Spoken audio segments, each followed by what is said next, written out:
Hola mis amados hermanos, espero se encuentren muy bien. Queremos continuar esta serie que espero que sea de edificación para todos ustedes de cómo estudiar tu Biblia. Cómo estudiar tu Biblia, y hoy nos encontramos con los evangelios, y en relación a ellos notamos que son biografías que nos cuentan acerca de nuestro Salvador. Pero también hemos de saber que dentro de los evangelios tenemos un amplio contenido de parábolas. Una gran parte de las enseñanzas de Jesús fue de esta manera. Vamos a ver lo que es una definición que nos va a ayudar a entender el sentido, el propósito de las parábolas. Inicialmente vamos a darnos cuenta que Jesús habló por estas parábolas que son historias que enseñan una lección moral o una verdad, aunque generalmente son ficticias. Y cuando se habla de ficticias no quiere decir que use personajes tal vez mitológicos o personajes desconocidos, sino que usa historias cotidianas, personajes cotidianos, pero son historias que no pasaron. Entonces, a eso nos referimos con la palabra ficticia. Las parábolas encierran una verdad aplicable a la vida y también exigen una respuesta de parte del oyente. De manera que encontramos parábolas como el hijo pródigo, las vírgenes, la parábola del sembrador, el trigo y la cizaña, entre otras muchas más. Entonces son historias, y son historias que encierran una gran verdad. Jesús las usó mucho para acercarse a las personas. Jesús las usó mucho también para ocultar algunas verdades, y Jesús las usó mucho para profundizar en ciertas historias. De manera que vamos a darnos cuenta, listo, y me enfrento a una parábola. ¿Cómo hago para estudiarla? ¿Qué debo tener en cuenta? ¿Cuáles son los principios prácticos para tener en cuenta a la hora de estudiarlos? Vamos a ver algunos principios y procedimientos a la hora de estudiar las parábolas. Primero, hay que determinar el momento de la parábola. Cuando hablamos de determinar el momento de la parábola, estamos hablando por qué fue dicha esa parábola, en qué contexto, qué de esa parábola, por qué y el qué de esa parábola. ¿Con quién está hablando Jesús? Está hablando con sus discípulos, está hablando con los fariseos, está hablando con los saduceos, está hablando con qué tipo de público. Jesús nos relató la parábola del hijo pródigo, y nosotros la conocemos allá en Lucas capítulo 15, y el énfasis de Jesús es hacer ver el corazón de ese hermano mayor, en comparación también a los fariseos, el corazón de los fariseos que estaban ahí en ese momento. Entonces debemos tener en cuenta el contexto. Nos va a dar mucha luz en cuanto al porqué de esa parábola.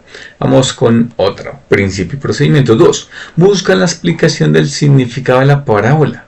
Examina el contexto y la interpretación que Jesús dio a los oyentes. Una de las parábolas que mal se interpreta es la parábola del sembrador, pero no deberíamos malinterpretarla, porque Jesús mismo, de las parábolas que Jesús mismo la explica.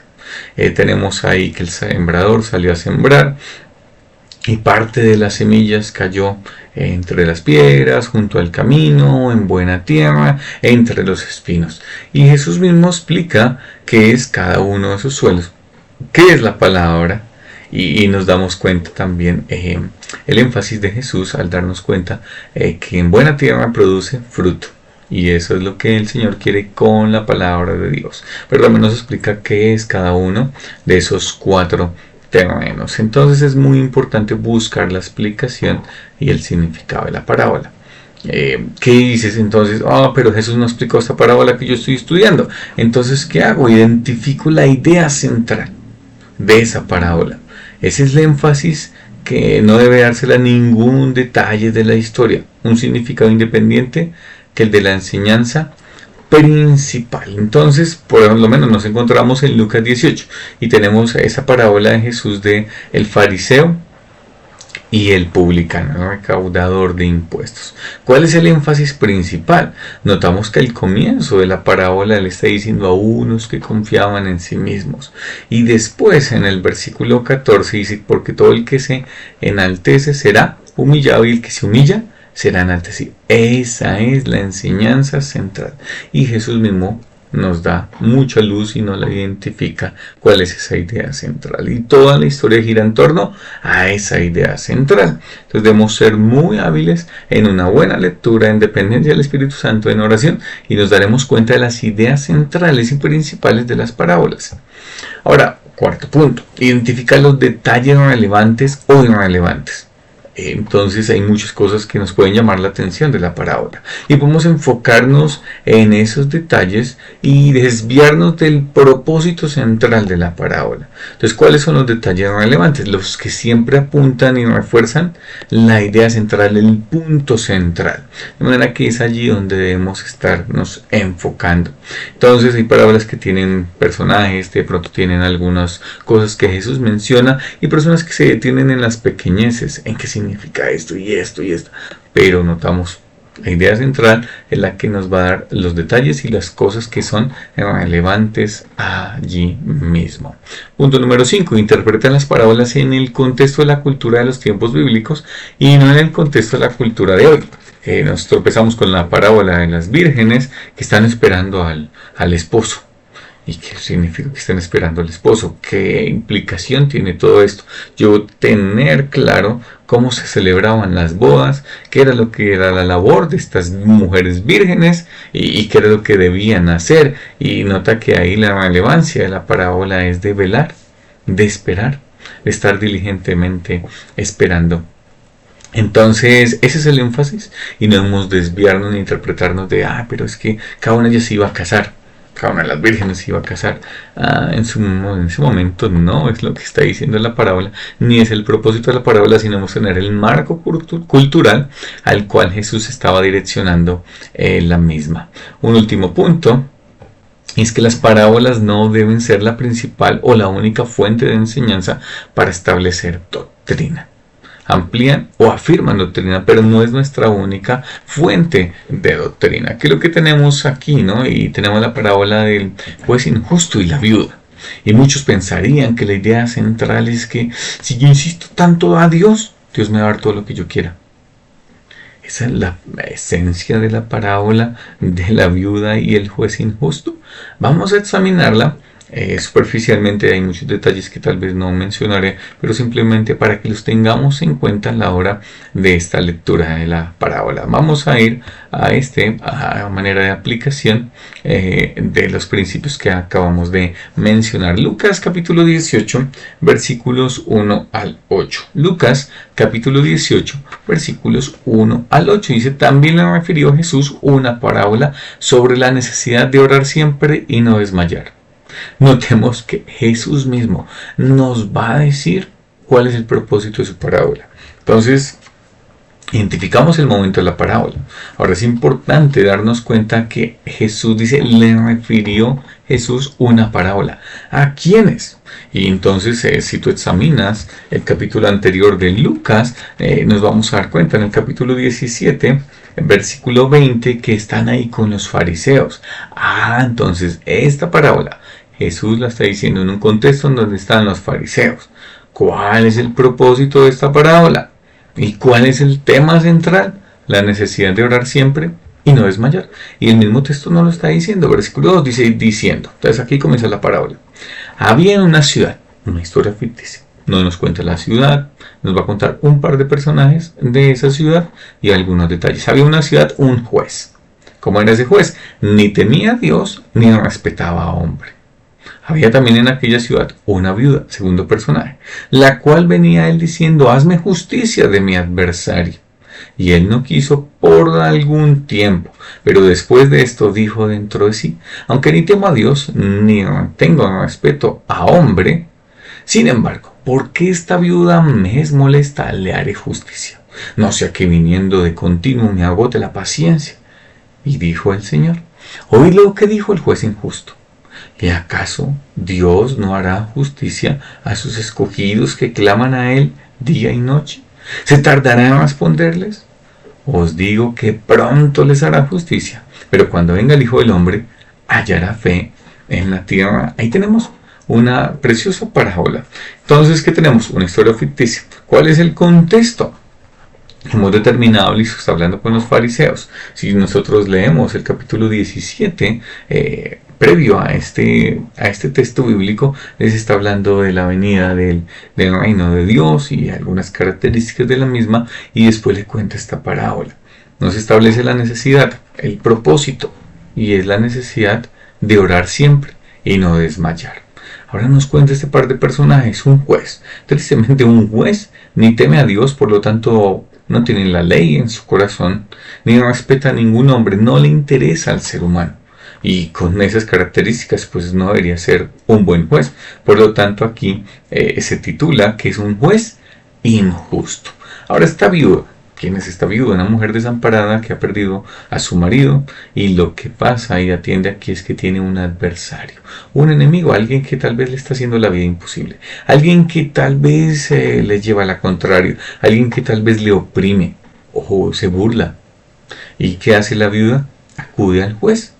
¿Por qué acude al juez? Porque es la institución que le haría justicia. Y nota aquí que también hay algo que interesante, y es que nos dice que iba a él. Y no quiso por algún tiempo el juez, pero esta mujer tenía una determinación, tenía una constancia, tenía una perseverancia en él. Y nota cómo esa perseverancia nos conecta con la idea principal en el versículo 1. Orar siempre y no desmayar. Esta viuda no desmayó hasta que el juez injusto dice dentro de sí, eso lo tenemos aquí al final del versículo 4, y él no quiso por algún tiempo, pero después de esto dijo dentro de sí, aunque ni temo a Dios ni tengo respeto a hombre, sin embargo, porque esta viuda me es molesta, le haré justicia. Entonces, ¿cuál sería una distorsión de lo que es la esencia de la parábola? Es: yo le tuerzo a Dios su brazo si insisto y soy persistente. No podemos sacar doctrina de la parábola diciendo y afirmando que entonces la oración es Dios,